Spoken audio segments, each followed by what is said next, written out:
Betty, here we are back in the beautiful city of Venice, and we're looking at the garbage scow. Well, after all, they have to have something to do to take away the garbage, you know. You can't throw it into the canal. I know, this is what, I never thought about that. I thought, how do they get the garbage out of the city, you know? Well, naturally, the only way they can do it is by a boat or by a barge. Yeah, the same way they bring the groceries in, too. Yeah. Everything has to go. Everything's got to go by boat. That's true. Even us. Even us. You know, when we got there, we had to use the taxi. Water taxis, right? Yeah. And that's what we're going to do in just a minute. But this just really entertained me, and I got down to, this is a little dock where we're gonna load up, because we're gonna leave Venice, but we're gonna do something today that I have wanted to see for a long time, and probably a lot of you folks have wanted to see too, and that is almost all of the Grand Canal in Venice. I've seen little pictures of it here. Oh, there's a picture of the Grand Canal. Well, what? You have a picture of a house or a church or something like that, but we're going to travel almost the whole route of it today. My idea always of Venice and the canals was romantic. It was, oh my God, they have the gondolier in the back with his hat, and he's singing love songs to me, and a handsome man next to me, you know. That was, right from the very beginning when I thought of travel. But, well, you know, those days, no, I never found a handsome man. You didn't qualify. I didn't qualify.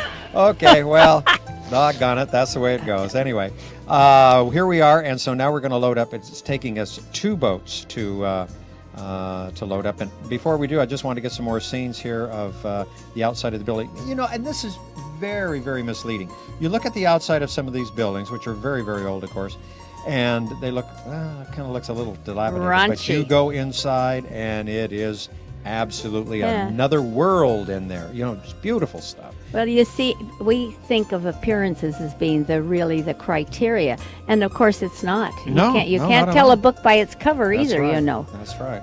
So here we are, and we're now going down through the Grand Canal, and because we have to meet our bus way on the other side where there is some dry land. But this is beautiful, isn't it? I just really Fairyland. It is. It's something, from the time you've been a little kid, maybe looking at National Geographic or any of the books, and you think, imagine that's a city on water, and and then to be able to see it yourself and not just visualize it, but just to participate in it. Oh man, it's great. It was great. People told me before, they said, "Oh, wait till you see the canals; they're all dirty and this and that." I didn't see that. I think canal water looked really clean. But I do think they have had a cleaning up of the canals. So, but doesn't that though depend upon the tides? I mean, because the water comes up and the water comes down. I mean, and the tides do control some of that. And then of course sometimes it actually floods if the water gets too high. But maybe you're right. Maybe they just went in and cleaned all this stuff. Now this would be like a bus stand right here. Taxi. That's your taxi stand. Yeah, but it is for the water taxi. Yeah, for the. Look at that architecture. The filigree up there, isn't that pretty? And you see right in the water. You think, how's it staying there? What keeps it from from just falling down? And of course it is falling down. Yeah, that's it. They've had to do a lot of work in the basements, I guess, as it were. And I imagine in a lot of places you just probably go downstairs and you've got your indoor swimming pool, perhaps. Here you're talking about the boats. There's this boat bringing in supplies, and there's a water taxi right there. That's the way you get around. No kidding. It's beautiful, though. And there were several churches that were right here on the water. Now, I have to tell everybody that this is the Grand Canal. This is the big guy. And there's another little water taxi stand over there. And you can see this was kind of early in the morning, and there were a lot of people, I guess, that were going to work, so they were using these boats or water taxis to do that. Now, you can walk. There are streets inside, and there are and stores bridges. And bridges. Yeah. So unless you're going quite a distance or a certain place where the pathways don't walk anymore. But when we went to dinner, we didn't have to take a taxi. But then we were fortunate because we were right on the big island. Well, remember, you insisted on that when we booked this trip. It said that we want to be right there. We don't want to stay out of ways, but we want to stay right there. Here's one place, Betty, that we didn't get a chance to go to, and this is the Casino of Venice. It would have been kind of interesting to go there one night, but we just didn't have time. We didn't. No. I don't even know if it was open, to tell you the truth. Well, our nights were taken up, and we were there. Were we there 3 nights? Is all. Sometimes I think when I schedule these trips that I should make them longer and not so many places. But then people don't like that. No, they want you to wanna- see. that's I mean, right, you they wanna see say, different "Oh, I places." wish we could have stayed here longer." But then if I'd eliminated Florence, well, we didn't get to go to Florence. I mean, Yeah. you know, it's No, I hard know. to please. Yeah, that's just it. And the thing is that what I love about these tours, and some people say, "Oh, I want to go on a tour. I want to go by myself." But I'll tell you what, when you go on a tour, it is so wonderful because everything is taken care of for you, and you don't have to worry about anything. And then you get what we call the lay of the land, or here of the water, where you can see everything and you say, "Okay, now I may go back there in a year or two, and I might go by myself or with a couple of other people, whatever, you know." And then that way, you know, because you have experienced all these places, you go back and you can spend more time there. Yeah, I think like with Venice, you almost need to be on a tour anyway. Although you can go out to the glass factories with no charge, but for staying at a hotel and even knowing What's there. is, yeah. I feel that it's such a kind of a safe feeling to know Well, it is. what you're going to do and all of the where you're going to eat, and you don't have to worry about the language barrier. No, that's right. And you don't have to worry about anything because it's all taken care of. And I really, really do appreciate that because I know I extended off of this trip when you all came home. I went on into France, and then, you know, all of a sudden you're on your own. Well, I got to look for a hotel and look for a place to eat and do this, that, and the other. Where here on the trip, it was just, you know, on the tour, it was just all taken care of. Yeah. You didn't have to worry about that. Bingo. Yeah. You're But- real well taken care of. I like, now you see here, they have a little walkway. There's a place to sit out and watch the Water water traffic, yeah. And there is always a walk, well, there isn't always because we just went by one Yeah. where there wasn't, but they have the bridges that take you from one side to the other. So you do walk. It isn't all. See, and like you say, there's even a bridge over the Grand Canal that Yes, you see right here. yes. And a couple of others too that we had passed. But this was it. I thought this would kind of be a treat for our viewers so that they could see, you know, almost all of the Grand Canal. Because as I say, and I think that's, Betty, I'm not quite sure if that's the railroad station or what. could I be. don't know how the railroad station gets over on that side. Although we are getting pretty close to the land portion of it. So, and I think right behind us, what we just saw is probably part of that right there. But there's your beautiful gondolas again, as you can see, and we're getting very close now to where we're gonna get off of the boat that we're on, is we're going to be leaving Venice. Oh, I hate boo! But there's so many of these cute little bridges. You know, we went out walking at night one time, and at one of the nights, and it was, and you hear the taxis going by, and you can actually hear a little noise from the homes as you go by. You know, for the people who are living. That's now watch wonderful. out, Betty! Don't you hurt yourself. No, we had our water taxi drivers were pretty good guys too. They Very helpful, weren't were they? very And helpful. courteous. Right. So now we've loaded into the buses and we're on our way. And we have to go through a long causeway to get out of here. And I don't think that we're going to show that on today's show. But anyway, it's because Venice and the islands are quite a ways in. Where'd they get that word causeway? I don't Well, know. you know, I mean, try to think about what would it mean, causeway? Good Just question. because we needed Just a way? Maybe that was Maybe it. that, I don't know. know. Anyway, Okay. but as you can see, this is just part of it, and that must have been the train station that we saw back there on the Grand Canal. But right now, we're going to go inside the bus, and we're going to listen to our resident chaplain. Father Lauren Blessing, who really was a blessing on this trip. He's at St. Anthony's. Good morning, everybody. This is your friendly chaplain. And this is a joke to wake you up. Once there was a fellow who came into a store and he asked for the manager, went talked to him and said, "Do you sell duck food here?" And the fellow said, "No, we don't sell duck food here." And the guy left. He came back the next day and asked for the manager and said, "Do you sell duck food here?" And the manager said, "No, we don't sell duck food here." The third day he came back and asked the manager, "Do you sell duck food here?" And the manager said, "We definitely do not sell duck food here, and if you come back here tomorrow asking for duck food, I'm going to nail you to the floor." Well, the next day, the guy comes back, asks for the manager, and says, "Say, do you sell nails here?" And the guy said, "No." And well, in that case, do you sell duck food here? Well, I'll tell you what, Father Blessing is a blessing, and he always starts before his masses with a little joke, so it's very nice. And he's assigned to St. Anthony of Padua, I should say, in Fresno, California. And we're just now entering the city of Padua, and of course, we're going to go visit the church where St. Anthony is buried. St. Anthony was born in Lisbon in 1195, and he was the son of a knight in the court of King Alfonso II of Portugal. He comes from nobility. Yes, indeed. And he was really quite a guy. I mean, there's a lot of things that were attributed to him, and of course a lot of miracles as well too. And a lot of people will probably remember, if you lose something, who do you pray to? St. Anthony. St. Anthony, please come around. Something's lost and can't be found. Boy, and I tell you, that's almost a mantra with me. Because with keys. Me too. Where are my keys? All the time. Anyway, and you've heard about St. Anthony's bread, but St. Anthony worked with he's really called the patron of the poor as well. Anyway, we're going to join our guide right now as we learn more about Padua and also, of course, about St. Anthony.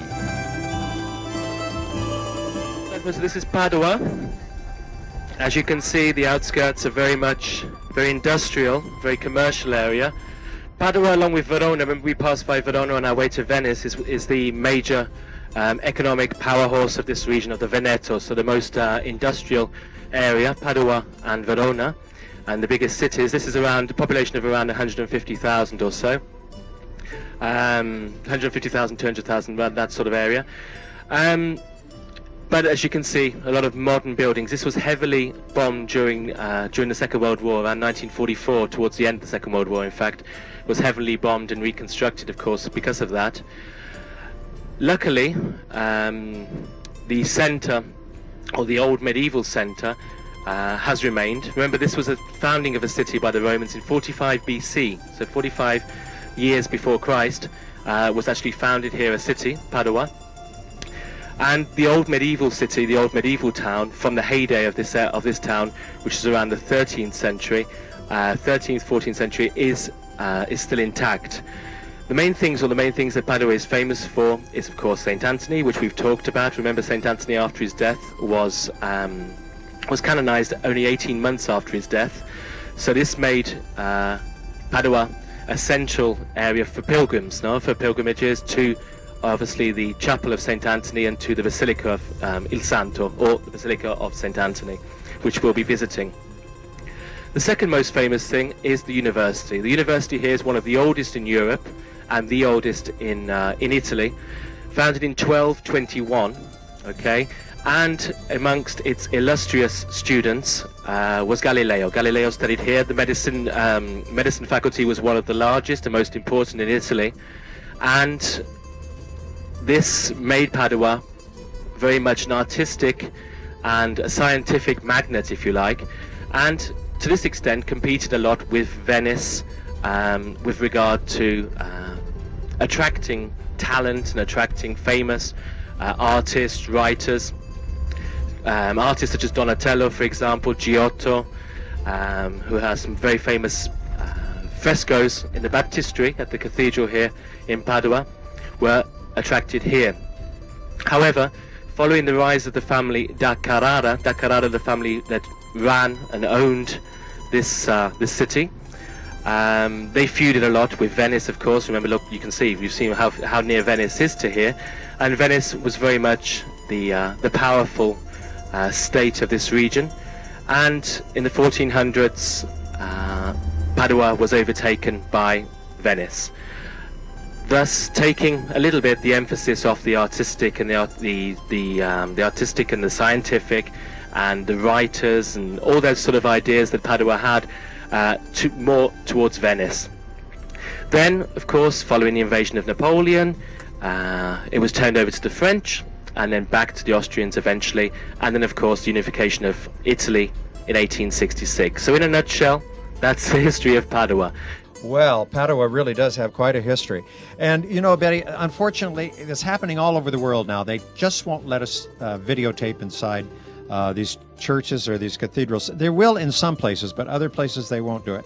And unfortunately, at this particular place, they said no, we could not take cameras inside. You couldn't shoot still cameras or, of course, video cameras either. So I did the next best thing. You did it anyway? No, I didn't do it. No, I wouldn't do it. No, Yes, you would. No, I bought a book. And I bought a picture book because I thought, well, that's not fair, you know. I mean, here we go all the way over there, and the people we're going to bring these videotapes back to, and they're not going to be able to see the inside of the church. Marv, that's why they do it. They want you to buy books. They want you to buy postcards. I did it. You know, I did yes, it. Yeah. yes. Well, anyway, we want to say that when we were inside the church, we actually go to the tomb of St. Anthony himself. And, of course, a lot of people, you know, write little, there's the book I bought, will write little prayers and favors that they want. And so we go behind the altar, as you can see there, and where St. Anthony is buried, and it's very nice. And of course, as we say, St. Anthony is really a patron saint of the poor, and for those of us like Betty and myself who lose our keys all the time too. And he's always come through pretty well. He's got to come through now because I lost my keys to the boat the other day. Oh my goodness! But you know, we're not the only Catholics are not the only ones that pray to St. Anthony, because he's kind of universal. Yeah. So for all religions, they know that he's pretty efficacious. So they will, hey, come on, help me too, St. Anthony, you know? And he does. I'm glad he's there to do that, Yes, too. Oh, my yes. goodness sakes. Anyway, some of our group wants to pose for some pictures, and of course, there's Father Blessing there and Maureen and Betty and Eleanor. Yeah, right. And so, and they all go to St. Anthony's, by the way, Yeah. in Fresno. They're all parishioners there, so they thought, hey, this is a good chance for us to get a snapshot of us in front of St. Anthony's Basilica right here in Padua. And in front, out here, actually it's down the road just a little bit, there's this beautiful, beautiful park with all the statuary and the fountains going there. I thought the city was beautiful, It is Betty, you know? beautiful. It is beautiful. I mean, we came in through the commercial end of it naturally, but you get in here and it's wonderful. So I really want to take a look around here because, and another place where sometimes we wish we had a little bit more time, but we'll go back again and spend some more time there. I just thought it was just a very, very delightful place. We had some nice weather too. Oh, yes, indeed. Yes. And, you know, it can get very warm in parts of Italy during the summertime, but we were there in May, and the weather was absolutely perfect, I thought. Just perfect. I love these fountains, don't you? Uh-huh. Uh-huh. So anyway, now you can see the basilica at a distance over here. Pretty big church. In fact, the whole area around the other buildings that are there, too. Look at this. Isn't that a kick? Father Blessing. Right there. Father's blessing. We just happened to see that because we're now going into another town. I thought this was rather interesting. Kill capitalism. Anyway, we're going into Garibaldi. Garibaldi. Uh-huh. And we're going to learn about one of the gentlemen whose name probably is familiar to a lot of people, and that's Dante. And we're coming up to his tomb here. And our guide has some very interesting things to tell us about Dante. And so let's give a listen to her. Buried our greatest poet, Dante Alighieri, who is also considered the father of Italian language and literature, like Shakespeare for the English or Goethe for the German. Dante Alighieri was born in Florence. You will hear, I think, something about his history in your tour in Florence, because there is the native town of the poet still to visit today. He was exiled from Florence because of the political struggles in Florence at the time of when he lived during the Middle Ages, so that he spent the last 4 years of his life here in exile in Ravenna. And he died here 1321. But the tomb that you see was built later, so it goes back to the 18th century, and this is the typical neoclassical style of the period. So more than the monument itself, I think the story is rather interesting. I will just resume this short story in a few words. When Dante died, he was buried in a very simple sarcophagus, the one that you see now inside in the tomb. But the original position of the sarcophagus was this one. It was close to the exterior wall of the old monastery of San Francesco. This was a Franciscan monastery, and in a few minutes we will visit the church, which is still dedicated to San Francesco, just behind the tomb. And what happened? Just 200 years later, Dante became very, very famous all around in Italy, so that the Florentine wanted his bone back to Florence. And for that reason, they built a very nice marble monument that you will still see in Florence in the church of Santa Croce, where some of the most famous artists and poets are still buried. So the Florentine came here to Ravenna 1519 with the permission of the Pope to transfer the bones of the poet back to Florence. But when they opened the tomb, they found it empty. And it's not a story, it's the truth.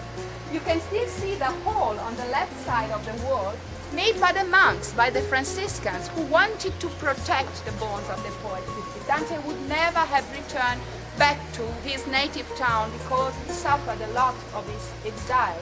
So that the monks wanted really to protect their last will. And for that reason they made a hole and they could remove the bones from the sarcophagus to the courtyard inside, where the bones were hidden for about 300 years. So later on we have the building of this small chapel. The sarcophagus was put inside, but still for 100 years this tomb remained empty.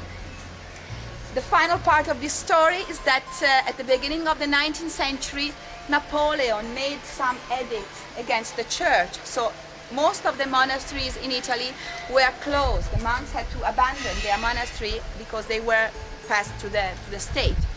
And this was the same thing that happened to the monastery of Ravenna. But before leaving the town, the Franciscans removed the bones of the poet from the courtyard to the small garden here on the right, which was originally the cemetery of the church. And they were found there at the end, 1865, mainly thanks to the documents that the monks had put inside in the sarcophagus, so that we could understand this whole story. So now the bones are inside in the sarcophagus, and as I've already said, this is really one of the most famous monuments in Ravenna. There is a nice curiosity to end our visit here. You see the oil lamp in the middle of the tomb. In this lamp burns day and night this olive oil, which the Florentines still continue to bring to Ravenna every year, the second or third Sunday of September. We also have this nice ceremony. First of all, the Mass in the Church of San Francesco, and then the still symbolical gift of the oil, which must burn day and night as a symbol of peace and friendship between the two towns. So they have accepted. Okay. There is fish and water. This is a real curiosity. The church itself, you see, is very simple, plain, but it is rather interesting for you because you are not Italian, so you can have a real idea of a typical medieval church. This is a Romanesque basilica, and it's a Franciscan one. So you can also see that in the simplicity of this church, the monks wanted to follow the rule of San Francesco. So the church is not so rich and decorated like the churches of the Renaissance or Baroque period. So the style, it's completely different. This is a real basilica, which is divided into 3 naves by these 2 series of beautiful marble columns that were probably older. This is typical. During the Middle Ages, we have this taste for the old materials which are really reused, recycled using modern world. So for example, the marble of the column came from an early Christian church, or you can see as main altar they use a very old sarcophagus of the 5th century. This is the traditional decoration of the time with the scene of the Traditio Legis. This is the so-called Jesus Christ giving the scroll with the laws to Peter or Paul. It depends on the different cases. And the other apostles on the right and left of Jesus. This crypt is very old and interesting. You know, crypts are these small chapels which were built under the main altar to preserve the relics or the body, the bones of a very important saint or martyr. In the case of the church, the crypt was built for the relics of one of the oldest bishops of Ravenna, where you will see the sarcophagus later on, which is here, Neonis. He lived in the 5th century. What is interesting about the crypt, you will see, first of all, water inside, and through the water, this beautiful mosaic floor, which dates back to the 5th century. Which is to say, even this church, this is real tradition in Ravenna, was built on an earlier basilica of the 5th century, so a Roman church, which had this beautiful mosaic decoration on the floor. This was rather traditional at the time. Why? The water. So because of one of the biggest problem of Ravenna, the problem that we had mainly during the Middle Ages. To understand this, I must say to you that Ravenna was originally a lagoon town, like Venice. Where we met this afternoon at the railway station, you have to imagine the sea and the coast in the Roman period. Now the sea has receded and it's about 12 kilometers far away from here.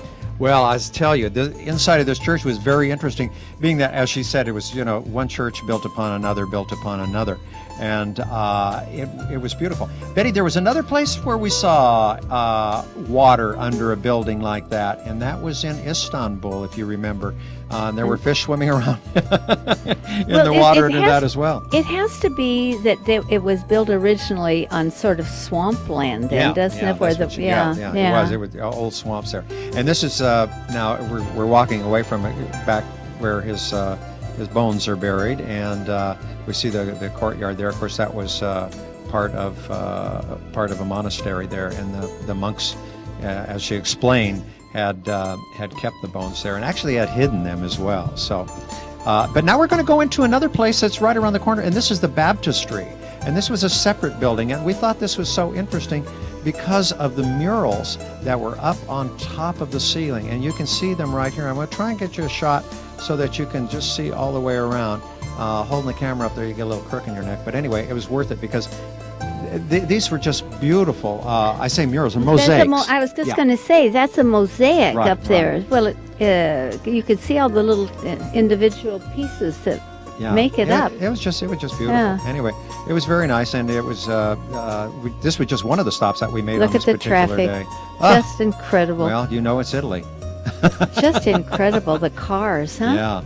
But manja. Oh, It's yes, time for yes, a little yes. Pasta, right? Always time for pasta. Oh, yeah. One of my Okay. very favorite meals is pasta. And we had. It's not easy to eat. No, it's not. No, you just Not get that it I'm on used your to it. fork and you twist it and then you lose it. I always have a big spoon so I can. Well, like a do soup two-handed spoon, yeah. deal, Now look at Beverly. She's gonna have a problem there. Look at her now. Now watch out. Don't you dare photograph this, Marv. Oh, now she knows. Okay. Yeah. All right. Yeah, she knows I was going to Now catch her you anyway. know. Yeah. So I think she was going to cut it. Hey, that's all the time we have. But Betty, you got trips coming up? Yeah, I Can just sure give her a call do. at? 488-7443. You betcha. And we'll see you next time in Italy. Bye-bye for now. Bye-bye.